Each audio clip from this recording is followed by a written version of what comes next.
Hi guys, welcome to my channel. So this is the first podcast. Podcast kita namanya Hang Time, podcast gua.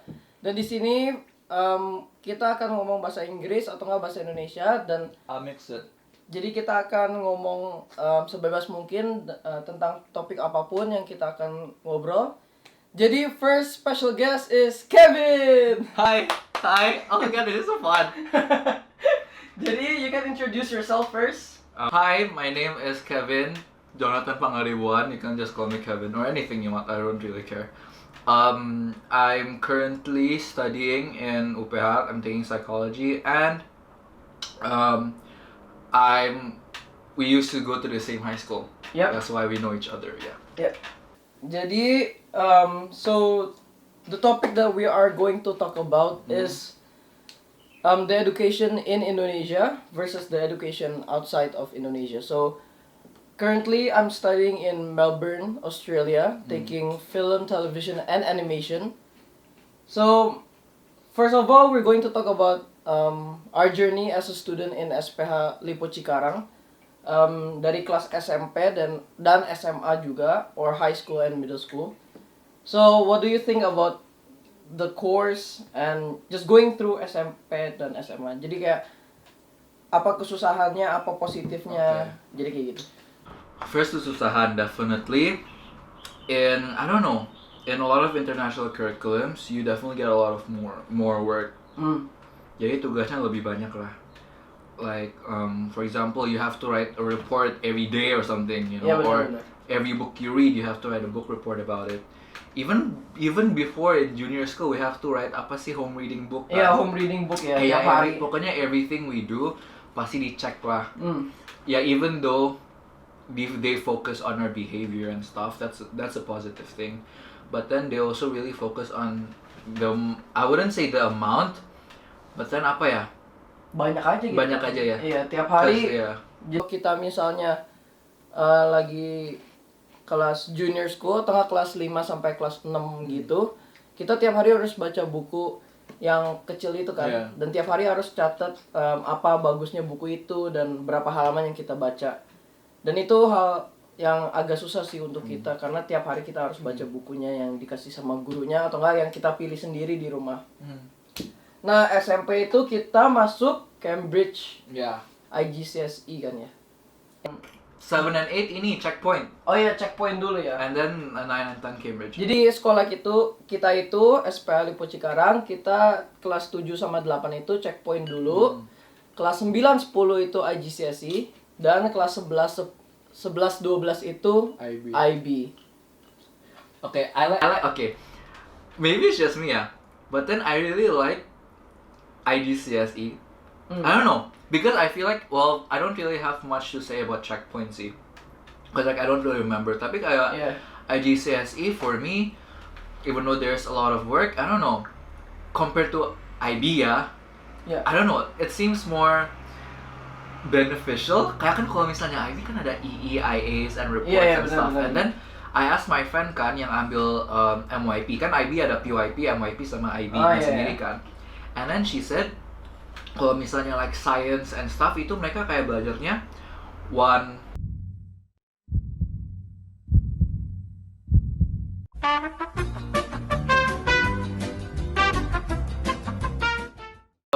IGCSE it's more beneficial lah. And like I asked my friend kan about that studies MYP, terus she katanya sciences kan, kalau misalnya kita science itu kan digabungkan, at least like we study it all at once, but then for her they learn I think like a few months only biology, then later the next few months physics gitu sistemnya. Jadi belajar sama kita. Yeah, and I don't know, I just prefer Cambridge, but then I guess kan you tadi also ask right the positive thing about I guess the international curriculum gitu. Memang sih they really focus on behavior and they really focus on like who you are as a person. Like we really learn about, misalnya nih kita baca buku, okay, we have to write a report about it, tapi ya kita juga belajar analisisnya gimana, like we learn how to analyze it, how to apply it to our lives juga, not just read for scores gitu.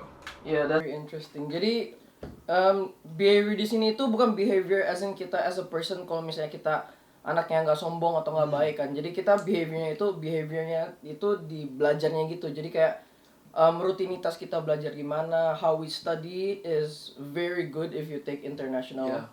studies or international like Yeah. curriculum because Yeah. we have a lot of work to do. We need to analyze, just like focus on the work we do. Yeah. And that really applies to a lot of stuff in real life later gitu. Jadi Yeah. you can really, like for example, like in English class, I read this book, I forget what it's called, but then like we read it, we analyzed it, and then we actually like reflect about it. I think it also depends on the teacher, see. But then like with Miss Amalia, she asked us. She is my English teacher, by the way, during IB. Like whenever we read, we analyze it. We don't only just analyze. Yeah. We actually try to see how does that apply to our daily lives, gitu. So it's not only like knowledge and things that we know academically, tapi day-to-day life too. So that's the plus. Yeah, that's the plus of IB. Yeah. Jadi, for me, there's a lot of people that are like outside of SPA thinking like SPA is easy because they haven't tried to just come into the school and try to do the IB curriculum itself. That's why I sometimes get triggered when people say, SPA is an easy school. No, it's worse than a normal Indonesian It's very school. hard. It's super hard because you have a lot of work to do and just a bunch of things. Especially, I want to talk about CAS. Oh. CAS too much. Okay. Jadi, Continue. for me, CAS is one of the it's a hard thing to do tapi beneficial banget. Okay. Kalau misalnya kita seriusin dan emang benar-benar gap in depth of CAS gitu. Menurut gua, jadi CAS itu kalau kalian nggak tahu itu creativity activity service. Nah, kreativitas itu kalian boleh ngambil lesson misalnya kayak art, music, nah itu kreativitas. Kalau misalnya kalian serius, kalian bisa develop new skills kayak gue belajar drum, gitar, gue juga belajar fotografi juga. Dan yang A itu activity. Nah, kalian bisa ngambil basket, dance, pokoknya aktivitas seperti olahraga kalau nggak other things. Nah, service ini menurut gue yang paling bagus lah di CAS itu karena kita melayani orang-orang di luar seperti orang-orang yang membutuhkan kita, seperti anak kecil yang mau belajar bahasa Inggris. Kita pernah kan berdua di Bekasi atau bukan? Enggak ya? Manaim. Bukannya. Jadi kita beda. Oke. Jadi gue itu pergi ke Bekasi untuk ngelayanin anak kecil ngajarin bahasa Inggris. Kayaknya nggak ada lu deh. Gue, Vincent sama Mark doang. Oh no. Iya. My group was with Dea, Airi, Jenny. Jadi gue udah ikut 3 CAS project. Jadi 2 itu gue bantuin documentary. Yang pertama sama lu kan, yang sama Edric, Keisha sama beberapa itu kita bantuin ke kayak tempat panti asuhan anak kecil sama rumah sakit untuk anak kecil yang sakit. Kita bantuin, kita main bareng, nyanyi bareng. Dan itu menurut gua hal yang sangat positif dan kita senang sendiri sih bisa bantu mereka. Nah, yang kedua itu gua projectnya apa ya? Oh, bikin dog rescue gitu, kayak ada acara anjing untuk The one in the Jadi I remember that. Gue itu educate orang-orang yang mempunyai anjing dan kita bawa guest speaker kayak dokter gitu-gitu. Dan itu kita ada fashion show, Kak. Jadi itu big project kita. Yang ketiga itu sama Hans. Gue diajak sama dia untuk dokumentasi dia, tim dia. Dia itu bikin kayak dia ngebantu, pokoknya ada di kampung, dia bikin kayak sungai, bukan kayak pond kecil gitu untuk bikin lele ya, untuk farming lele gitu. Jadi orang-orangnya bisa jualan gitu. Jadi gue ketemu banyak orang lah dari umur yang tua sampai yang anak kecil main bareng. Jadi asik banget kita nyanyi bareng. Jadi menurut gue CAS itu hal yang sangat positif untuk lu. I learned a lot from CAS. I have to admit that. Jadi kayak memang bener, like I get to learn Japanese even though I really don't remember any Japanese right now. Again, apa sih? I took dance classes. Terus apa lagi ya?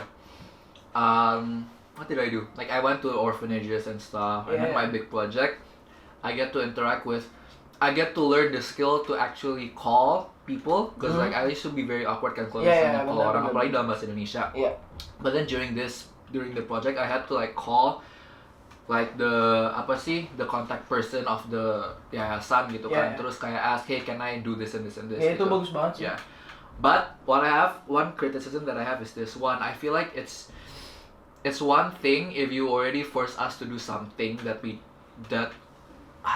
I wouldn't say we don't want, but then it's still forced kan. Kayak kita kepaksa gitu untuk harus ambil les segala macam. But then masalahnya this is CAS, if you don't pass CAS, you don't pass IB. Nah itu That's dia the problem that I have. Because the thing is this, CAS for me, it's a good thing if it's only focused on actually trying to force the students to develop themselves, to be better people. But then like if you start saying like, hey, you need to pass. How do you even pass CAS? I don't even know. It's like they don't have like a specific kayak, okay, CAS you. Lo harus gini harus berapa jam. Yeah, and we only went with with what Miss Sophie says, and then like bisa aja. It's different. Like it's very subjective at the end, cause how you see someone work, and like if you see that their work as good work, that depends on the person checking the score. Checking like our. So we have like apa sih namanya CAS. Manage back. Oh my god. So we have manage back, and then like we have to like post all of our documentations for our CAS and stuff there, right? Yeah, at the end of the day, it's whoever check that say okay that person will pass CAS or not. Iya. Kan cuma 3 orang setahu gua, randomly kan. Random, masalahnya. Jadi nggak ada.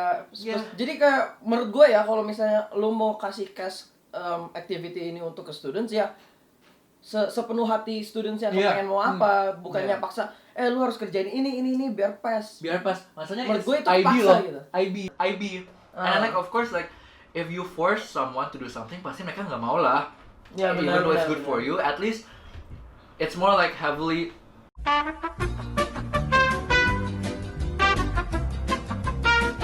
like don't force people. Like that's the problem with IB, I guess in general. Kayak masalahnya they have a lot of things that I feel like is good for you. Yep. Like for me, writing essays is good for you, like IAs and stuff like that.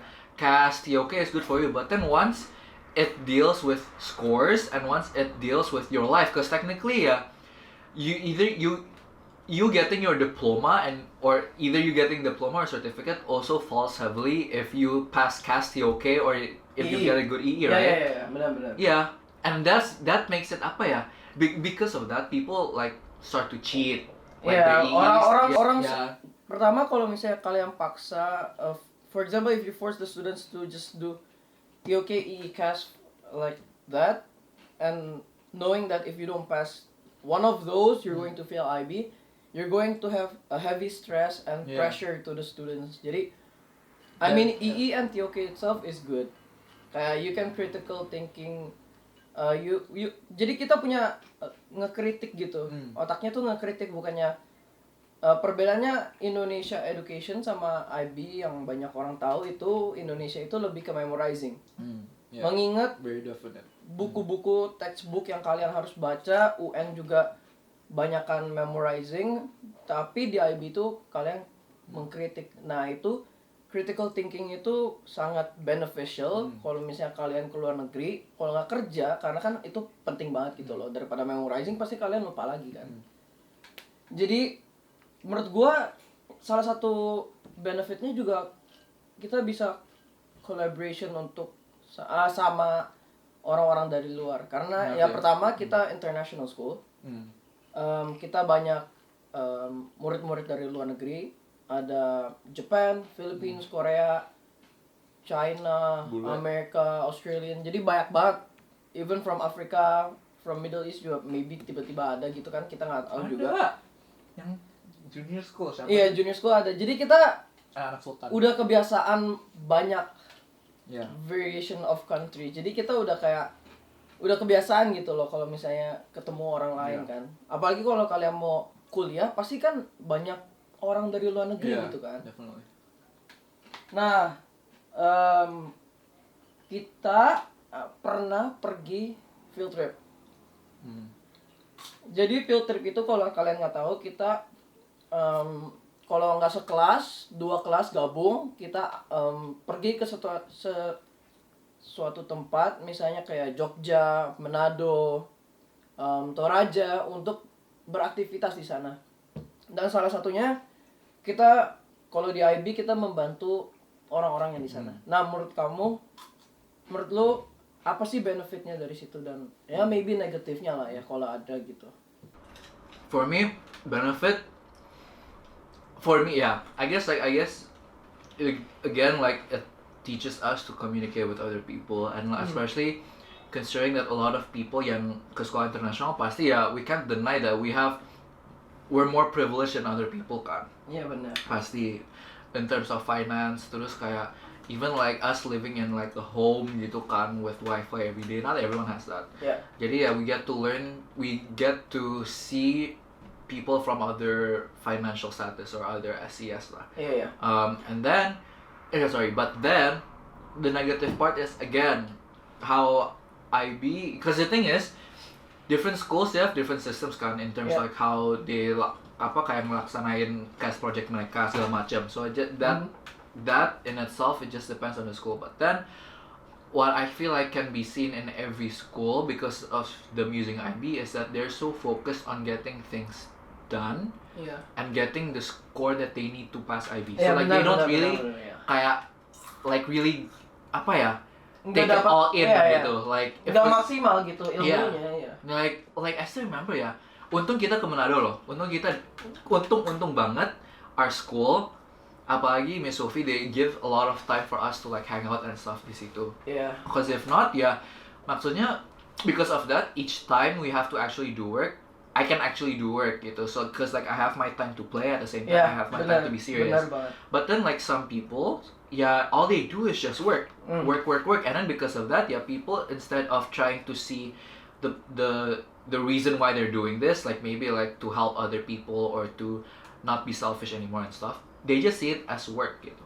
Iya, jadi menurut Kevin itu lebih baik kalau misalnya field trip ada enjoy time-nya, ada having fun-nya, ada work time-nya juga. Jadi kalau ya menurut gue benar sih, kayak gimana ya, kalau misalnya kita kerja terus kita exhausted kan, jadi nggak enjoy gitu field trip-nya. Dan di Manado itu kita pergi ke Manado, kita enjoy banget, kita ada snorkeling time-nya, udah itu after snorkeling baru kita fokus di kerjanya kan untuk plantation coralnya. Nah udah itu sebelum itu kita ada banyak waktu untuk main bareng sama keluarga di kampung Manadonya. Nah itu baru kita nolongin kayak nanam tanaman, ngambilin tanaman, itu handcraft gitu kan, jadi bagus. Yeah, I want to add, I feel like a lot of school, I mean actually it's not a lot of schools sih, cuman kayak I feel like some the reason why a lot of schools or institutions yang pakai IB kayak paksa banget for us to like I guess do certain things for school, it's because memang itu salahnya IB-nya sendiri. Because like balik lagi again, like I said, kayak IB like CAS and everything, it's so detrimental for you gitu. Kalau misalnya lo nggak pass, ya lo nggak pass. Even if for example you nggak pass your CAS project, bisa aja because of that you don't pass CAS. That's why a lot of people are so focused again on getting scores and doing things that they forget to actually take it all in gitu. Ya benar. Jadi kita berdua ada gone through those times, dari stres, tidur sampai subuh, dan ya kita pusing sih jadi anak IB. Tapi menurut lu nih, kan banyak yang sekarang lumayan lah, karena orang udah denger nih, wah IB tuh bagus. Nah menurut lu itu IB sendiri beneficial nggak sih kalau misalnya lu udah masuk uni gitu? Apalagi kan uninya agak sama kan, SPH dan UPH gitu kan, satu yayasan, tapi kan bukan IB juga sih. Tapi menurut lo IB beneficial nggak sih? Beneficial because there are a lot of things that I don't know if like in other universities, maybe later you can explain, but then like kalau misalnya di UPH, there are things that they already expect us to know. Yeah. Like for example, like knowing how to analyze a book. Yeah. Some of my friends like honestly bingung. Yeah, but then like for me, I've been doing that since 7th grade. Yeah. Jadi like that's easy. Yeah. Terus apa lagi ya? Kayak gimana ya? It's beneficial. Also can't deny that. Yeah, it brought a lot lah. Like it definitely helped me. Gitu. Yeah, for me, it's really beneficial. First of all, my uni is in Deakin University and I'm taking film, right? In IB I took Art HL high level, and banyak banget kita harus analyze, misalnya ya analyze image-nya, analyze warna-warnanya itu artinya apa, dan banyak banget kita harus kerjain seperti itu, sama banget tapi lebih rendah dikit lah ya ekspektasinya di Aussie itu.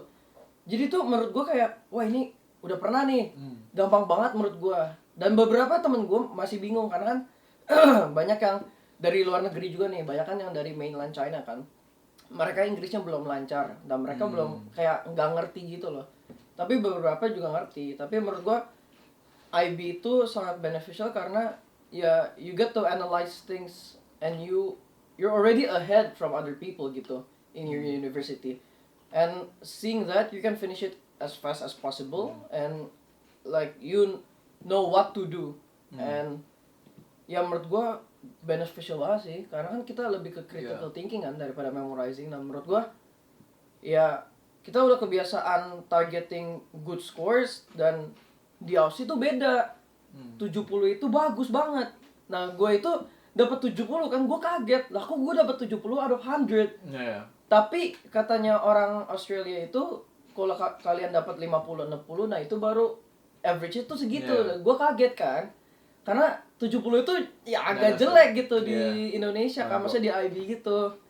Jadi ya beda banget sih kurikulumnya Australia sama Indonesia atau nggak IB gitu. Nah kalau di UPH sama atau beda? Kurikulumnya agak. Okay. So I guess the difference is this. Kan you said it before kan, kalau misalnya di Indonesia itu it's mostly about memorizing. Yeah. Nah, the thing with di UPH mungkin kuliah lainnya. By the way, I'm talking about UPH ya. So like I don't know like kalau UI Atma kayak gimana kan. Tapi ini sistemnya UPH. Jadi one of the things that I realized is they're very apa ya? Again, they expect us to know things that we don't know. I mean like they expect us to know things that they never teach. Yeah. Dan itu for me sort of it's not good because kayak maksudnya like in IB, I don't know, maybe it's a school, but then like every time, every question, pokoknya every time we have something, the teachers always ask, do you have any questions? Like, do you have any questions? And every time mereka jawab, like any of us answer or ask, it's fine gitu. Like, it forces us to be active and forces us to be apa ya? Ya good students lah kan. Yeah, good students. Nah, but then once I masuk ke UPH, kayak jarang gitu yang angkat tangan. Terus bahkan benar banget. Ya, dosen juga tanya like it's very rare for them. Okay, I guess okay. So kan I take psychology, right? Yeah. Nah, in UPH kan have your main course and then your like side course lah. Side have course. like we had literature class, English class, kayak general course subject. sama elective gitu kan. General subjects gitu lah. And then those general subjects, I don't know, maybe because it's not the main course, a lot of the lecturers, they think that they already expect us to know a lot of things.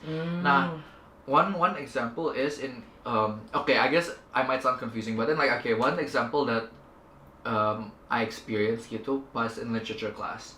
Jadi we had literature class and we had to read Kite Runner. I already read that book, right? Yeah. Kite Runner and whatever books.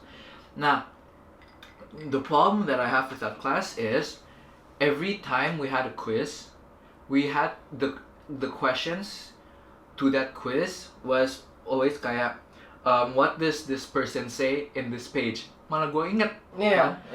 Definitely I would remember. Nah, actually for me, if that's a system, I don't mind. But then the problem is at the end of the whole thing, kan we have final exams, right? And then the teacher suddenly started to ask us questions that's based like on analyzing, like what do you expect this and this and this. Maksudnya like okay, I was in IB, that's normal, but then like I can't imagine yang lain. the other people who were not taught that. Gitu, like if you at least want it to be definitive, kayak maksudnya kayak ask kayak definitive answers, at least make that the final exam too. Yeah, and then apalagi ya, maybe this is just the class, but then we never really focus on context. Jadi whenever, well I don't know, at least in IB, right, whenever we read a book, we always search like what's the author's background. Iya, We benar. always search what the author's Yep. background, what period was the book released in. Like if you Kayak history-nya yeah, gitu kan. Jadi Kite Runner. Iya, benar-benar. Kite Runner, it was released 2 years after 9/11, and Yeah. then so we can say that the book was kayak a political statement to say not all people from the Middle East are terrorists gitu Iya, kan. benar. Malah Benar, in Pak. fact a lot of people in the Middle East are affected by the Taliban, dan bla bla bla gitu kan. Nah, I think is you never talk about stuff like that in this literature class, and then pas Tiba-tiba. final exam, pas final exam, there were some questions that I can tell that it didn't fit the lecturer's answers, like what she expected. Nah, but the problem is you only had 1 minute to explain and to answer all the questions. 1 minute. Yeah, and for me, I'm like, what? Like, masalahnya, at least maybe my answer seemed very different from your answer, but then at least try to know like where I'm coming from. Yeah. Because context is different. Like what I see, maybe for example, like if we read a passage about a father hitting daughter, maybe for me it's abuse, but for you maybe that's discipline kan. Yeah. It also depends on how we grew up. Jadi kayak apa ya? Again I guess that's 2 points. Kayak one, they expect us to know things, not all, but then a lot. They expect us to know things that we were not taught, and second, they don't really focus on context. But then the good thing is I take psychology, right? And then so my psychology, we have to like read a lot and then like try to see different people's background. So like excluding my psychology courses, like my regular courses, gitu semua kayak they expect us to know things that maybe maksudnya gimana, like I don't know. Bener sih, Australia beda ya. Kalau Australia lebih ke critical thinking sih. Jadi kayak I'm used to it because I take IB as well. Dan kita banyakan nonton film, and later in the class we're divided into groups. Later we talk about the questions that are given by the teacher. Dan itu kita back in the main room in Zoom link itu, baru kita ngobrolin tentang each questions, kayak apa sih backgroundnya itu, efeknya itu apa, dan historinya apa. Jadi ya gitu. So, pertanyaan yang sangat interesting. Apa sih yang terjadi di SPH Lipo Karawaci? Oh, yang kemarin. Ya.